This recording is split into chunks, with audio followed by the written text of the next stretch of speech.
মাগুরায় শিশু আসিয়া ধর্ষণ ও হত্যা মামলার বিচার শুরু হয়েছে। 4 আসামির বিরুদ্ধে অভিযোগ গঠনের মধ্য দিয়ে শুরু হয় বিচার কাজ। রোববার পরবর্তী শুনানি ও সাক্ষ্য গ্রহণ হবে। সকাল 10:30টার দিকে জেলা নারী ও শিশু নির্যাতন দমন ট্রাইব্যুনালের বিচারক এম জাহিদ হাসান সাক্ষ্য গ্রহণের দিন নির্ধারণ করেন। বান্ডেল থাকলে প্রতি সেনমানিতে টাকা বাঁচবে।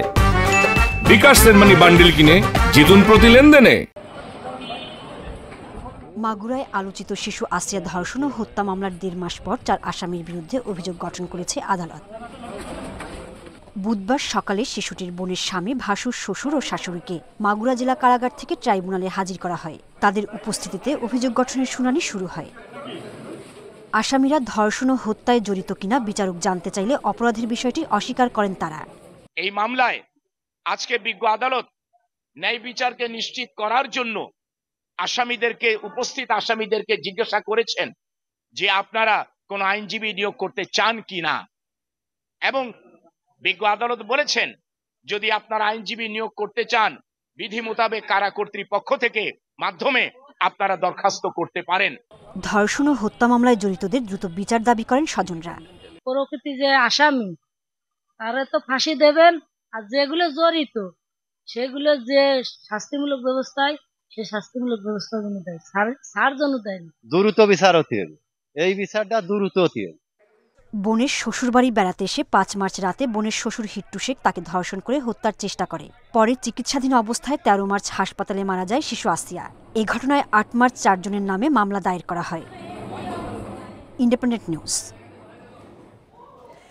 এ বিষয়ে আরো জানাতে এবার মাগুরা থেকে আমাদের সাথে যোগ দিচ্ছেন সহকর্মী হেলাল হোসেন। হেলাল, আসামিদের উপস্থিতিতেই তো আজকে শুনানি শুরু হয়েছে। আসামিরা আদালতে কি জানিয়েছেন আমাদের জানাবেন বিস্তারিত।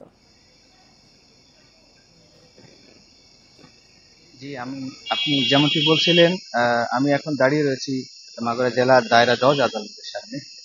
সকাল 10:30টার দিকে মাগুরা নারী ও শিশু নির্যাতন দমন ট্রাইব্যুনাল আদালতে আসামিদেরকে হাজির করা হয় এবং আসামিদের হাজির করার পরই তাদের বিরুদ্ধে যে আনিত অভিযোগ আনা হয়েছিল সেই অভিযোগ গঠনের মধ্য দিয়েই কিন্তু আজকে যে মাগুরার আলোচিত ধর্ষণ হত্যা মামলার বিচারিক কার্যক্রম শুরু হলো।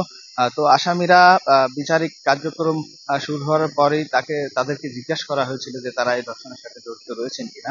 আর তারা আদালতে স্বীকার করেছেন যে তারা ধর্ষণের সাথে তারা জড়িত নয় বলে তারা জানিয়েছে।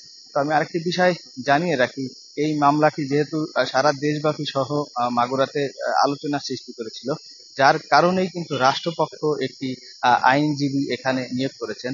আজকে সেই রাষ্ট্রপক্ষের আইনজীবী তিনি ছিলেন এই আদালতে। তার সামনেই কিন্তু আজকে এই অভিযোগ গঠনের শুনানি হয়েছে। এই শুনানিতে মূলত মামলার প্রধান যিনি আসামি রয়েছেন হিট্টু শেখ, তাকে 9-2 ধারায় তার বিরুদ্ধে দণ্ডবিধির 9-2 ধারায় তার বিরুদ্ধে আনিত অভিযোগ আনা হয় এবং বোনের স্বামী এবং যিনি বোনের বড় ভাই ছিলেন স্বামীর, তাকে 506 দণ্ডবিধির ধারায় দণ্ডায়িত করা হয় এবং বোনের শাশুড়িকে তাকে 201 ধারায় দণ্ডবিধির ধারায় তাকে দণ্ডায়িত করা হয়েছে এই অভিযোগে।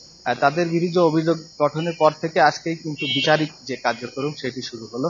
তো আমি কথা বলেছিলাম এই বিচারিক কার্যক্রমের বিষয়ে যে আজকে শুরু হয়েছে এই আসিয়ার পরিবারের সাথে। তার মা বলেছেন যেহেতু আজকে বেশ কিছুদিন পরে এই হত্যা মামলার বিচারিক কার্যক্রম শুরু হয়েছে, তারা বলেছেন যে এই বিচারের যে সর্বোচ্চ যে আইনের যে প্রয়োগ রয়েছে সেই আইনের প্রয়োগটি যেন এই বিচারিক পায় তারা, এবং এখানে মাগুরাবাসী সহ দেশবাসী এই আলোচিত ঘটনার যে বিচার কার্যক্রম এটি যেন অতি দ্রুতই সম্পূর্ণ হয় সেটি দাবি করছেন।